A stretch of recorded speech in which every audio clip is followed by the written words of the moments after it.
एकनाथ शिंदे यांना अत्यंत जवळच्या सहकार्यानं मोठा धक्का दिल्यानं खळबळ।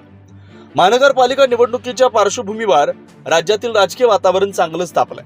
राज्यात येत्या 15 जानेवारी रोजी एकूण 29 महानगरपालिका निवडणुकींसाठी मतदान होत आहे, तर 16 जानेवारी रोजी निकाल लागेल। राज्यात मुंबई, ठाणे, पुणे, पिंपरी चिंचवड, छत्रपती संभाजीनगर, नागपूर या महापालिकांच्या निवडणुकीकडे सर्वांचं लक्ष लागणार आहे। यातही उपमुख्यमंत्री एकनाथ शिंदे यांचा बालेकिल्ला असलेला ठाणे महानगरपालिकेत कोण बाजी मारणार याची तर सर्वांनाच उत्सुकता लागली। ठाण्यात आपलं प्रभुत्व कायम ठेवण्यासाठी एकनाथ शिंदे तसेच त्यांच्या पक्षानं पूर्ण ताकद लावली। असं असतानाच आता शिंदे यांना ठाण्यात जबर हादरा बसलाय।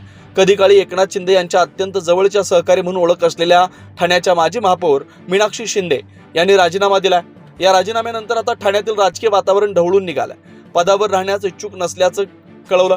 एकनाथ शिंदे यांच्या अत्यंत जवळच्या सहकार्याने ठाणे महानगरपालिकेच्या माजी महापौर मीनाक्षी शिंदे यांनी आपल्या महिला आघाडी जिल्हा संघटक पदाचा राजीनामा दिलाय। सध्याची राजकीय परिस्थिती पाहता आपण या पदावर काम करण्यास इच्छुक नसल्याचं यावेळी त्यांनी पत्रात नमूद केलंय।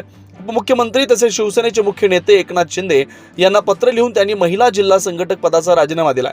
मीनाक्षी शिंदे यांच्या राजीनाम्यामुळे तर्कवितर्क लढवले जात आहेत। राजीनामा का दिला याचं मूळ कारण अजूनही समजू शकलं नाही, मात्र हा शिंदे गटाला हा मोठा धक्का मानला जातोय।